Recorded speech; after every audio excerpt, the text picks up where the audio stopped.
नमस्कार साथियों, कुछ दिनों पहले यहीं संसद के भीतर प्रधानमंत्री जी ने एक टिप्पणी की थी। हम सब गलतफहमी से यह मान गए कि प्रधानमंत्री अपने लिए कह रहे थे। उन्होंने कहा था कि एक आदमी सब पर भारी हो। हमने सोचा वो अपने लिए बात कर रहे हैं, क्योंकि हमेशा प्रधानमंत्री अपने लिए ही ज्यादा बात करते हैं, आई मी माई सेल्फ प्राइम मिनिस्टर। लेकिन अब समझ में आ रहा है कि वो टिप्पणी उन्होंने अपने लिए नहीं की थी, रिंग मास्टर गोगो के लिए की थी। कौन है ये ring master Gogo? Ring master Gogo उनके दोस्त हैं गौतम अडानी। ये टिप्पणी गौतम अडानी के लिए की थी। वो एक आदमी, वो एक दोस्त पूरे हिंदुस्तान पर भारी हो गया, हिंदुस्तान की कैबिनेट पर भारी हो गया, हिंदुस्तान की संसद पर भारी हो गया। और वैसे हम उनको धन्यवाद भी देना चाहते हैं गौतम अडानी जी को। गौतम अडानी जी की वजह से देश के नौजवानों को रोजगार मिला या नहीं मिला वो तो आप जानते हो। इस देश के कैबिनेट को जरूर रोजगार मिल गया, हर मंत्री को बोलने का मौका मिल गया। नहीं तो फीते भी प्रधानमंत्री काटते थे, श्रेय भी हर चीज का प्रधानमंत्री लेते थे। अब धन्यवाद हो गौतम अडानी जी का कि मंत्रियों को बोलने का मौका मिल रहा है। एक मंत्री थी, है अभी भी, जब वो गैस सिलेंडर पर बैठती थी यहां सड़कों पर, तब वो मंत्री नहीं थी। अब गैस सिलेंडर का दाम बढ़ जाता है तब नहीं बोलती, तब वो सिली सिली बातें करती रहती।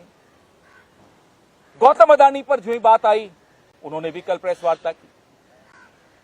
कानून मंत्री, कानून के अलावा हर चीज पर बोलेंगे। आज उन्होंने भी मुंह खोला।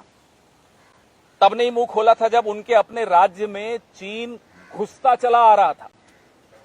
एक गांव बसा दिया चीन ने उनके राज्य में, तब नहीं बोले थे। आज वो भी बोले। जेपीसी की मांग गौतम अडानी पर, हिंडनबर्ग रिपोर्ट पर कांग्रेस जब भी करती है, ये ध्यान बटाने के लिए संसद भी नहीं चलने देते। ये इतिहास में पहली बार हो रहा है कि रूलिंग पार्टी संसद नहीं चलने दे रही। क्यों नहीं चलने दे रही? क्योंकि डर है कि संसद के भीतर रिंग मास्टर गोगो का कोई नाम नहीं ले ले। घबराहट इसी बात की है कि कहीं जेपीसी की मांग नहीं कर दे राहुल गांधी। कहते हैं देश का अपमान कर दिया। याद है अरुण जेटली जी कहते थे भाई बाहर अगर प्राइम मिनिस्टर ने कुछ बोला है देश के लिए तो क्या गैग ऑर्डर है, क्यों नहीं बोलेंगे कि 60 साल में कुछ नहीं हुआ। ये अरुण जेटली जी कहा करते। लेकिन जिनके दोस्त इतने मजबूत हों उनको सब माफ।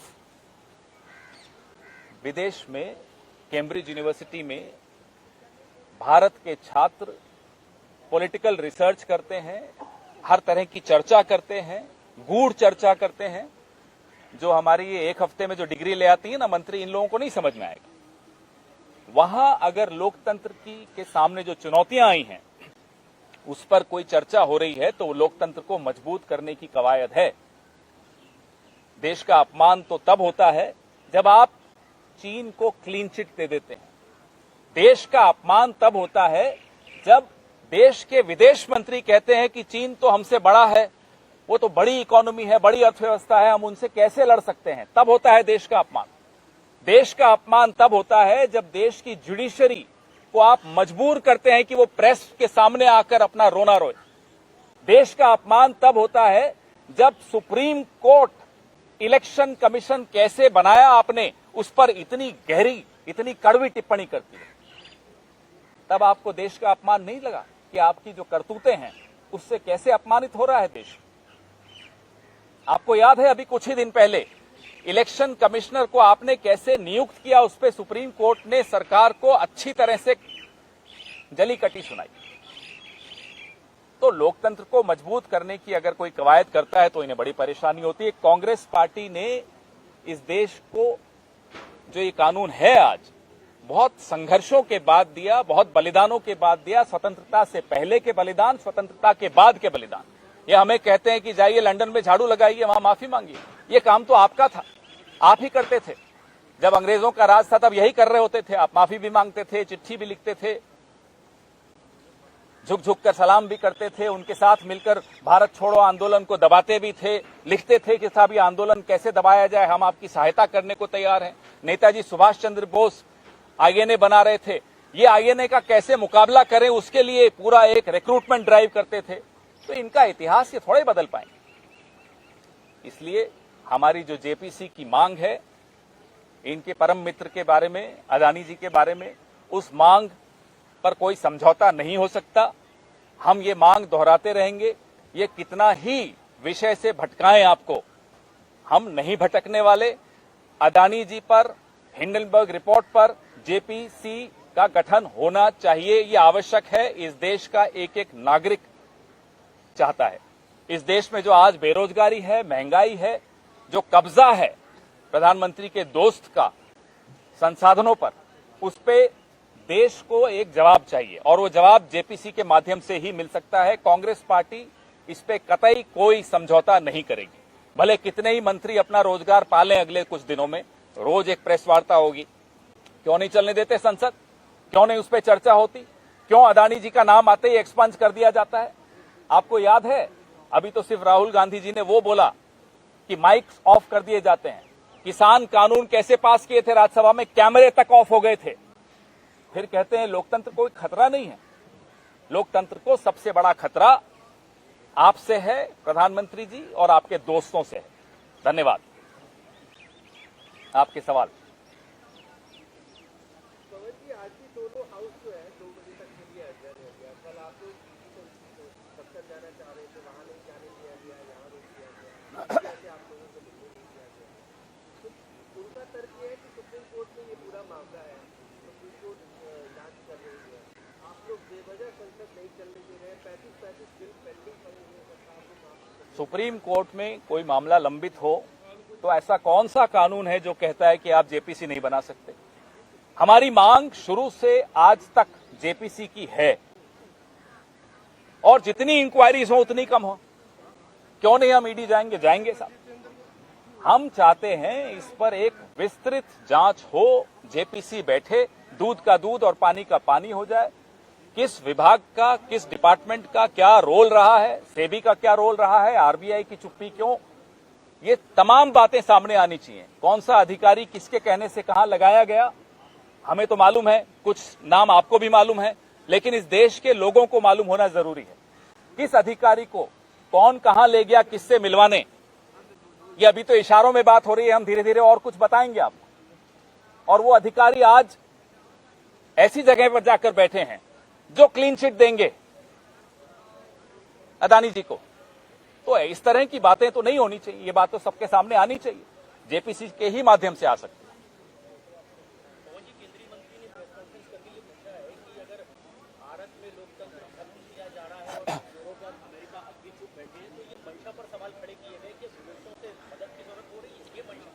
बहुत स्पष्ट तौर पे राहुल गांधी ने कहा और मैं दोहराता हूं और हम सबको बार बार दोहराना चाहिए, भारत के 140 करोड़ लोग सक्षम हैं अपने यहां के लोकतंत्र की रक्षा करने में। भारत का लोकतंत्र पूरे विश्व का एक, जिसको पूरा विश्व देखता है, लार्जेस्ट डेमोक्रेसी के नाम से जाना जाता है। हमारा लोकतंत्र पूरे विश्व के लिए गहना है।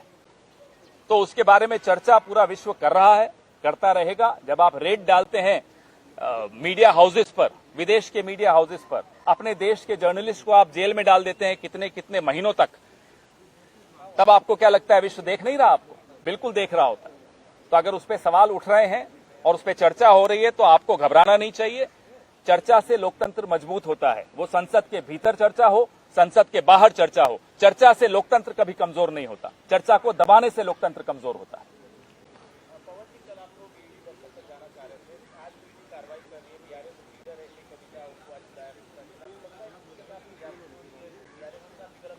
आप ये सवाल ऐसी पार्टी के प्रवक्ता से पूछ रहे हैं जो इस पूरे लिकर स्कैम में शिकायत करता है।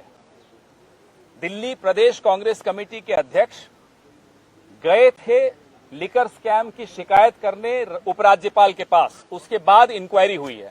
आप क्या चाहते हैं कि हम पहले शिकायत करें और जब कार्रवाई हो तो हम कहें कि साहब गलत हो रही है कार्रवाई? शिकायतकर्ता से ही आप उम्मीद करते हैं कि हम कविता या अरविंद केजरीवाल के साथ खड़े होंगे, तो आपकी उम्मीद थोड़ी गलत है।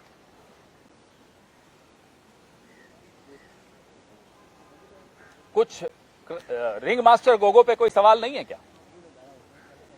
आपने पूछा भी नहीं कौन है ये, सबको मालूम है कौन है रिंग मास्टर गोगो। धन्यवाद।